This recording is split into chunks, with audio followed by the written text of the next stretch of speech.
প্রথম কথা হলো আমি মোটেও চাপ অনুভব করছি না। আর নির্বাচন মানেই প্রতিটি আসনে নির্বাচন মানেই হলো চ্যালেঞ্জ। শুধু এখানে জামাতের আমির নির্বাচন করছে বিধায় চ্যালেঞ্জ মোকাবিলা করে নির্বাচনে জয়যুক্ত হতে হবে বিষয়টি এমনও না। আপনাদের অবগত আছেন উনি একটা দলের প্রধান। স্বাভাবিকভাবেই বাহ্যিকভাবে বা বর্তমান পরিস্থিতি প্রেক্ষাপটে ওনার পক্ষে ওনার দলের সর্বোচ্চ নেতা কর্মীরা এখানে এসে ওনার নির্বাচনী প্রচারণায় অংশগ্রহণ করবেন। নির্বাচনের দিন ওনাদের চির প্রচলিতভাবে ওনারা যেই কাজটি করেন সেটি হলো বাইরের থেকে লোকজন এনে এখানে গ্যাদারিং করে তারা কাজকর্ম করার চেষ্টা করবে, এটাই স্বাভাবিক।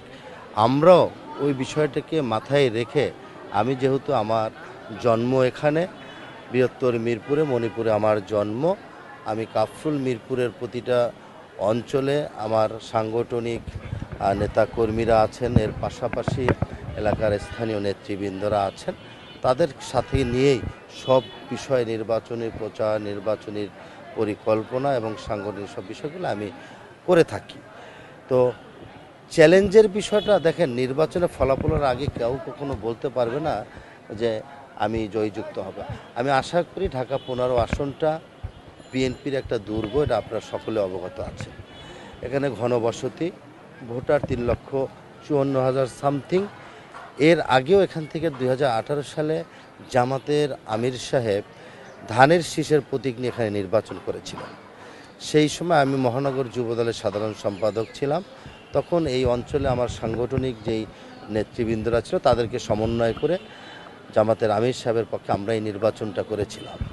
তখন আমরা বিএনপির নেতৃবৃন্দ এবং জামাত ইসলামের তখন অনেক নেতৃবৃন্দকেই এখানে প্রকাশ্যে দেখা যায়নি।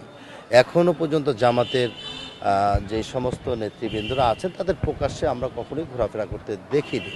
তো শুনতে পেয়েছি তাদের কিছু মহিলা কর্মীরা ঘরে ঘরে যাচ্ছে।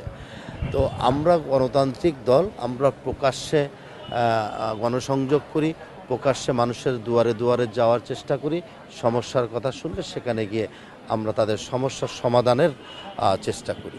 এই হলো বিষয়গুলো।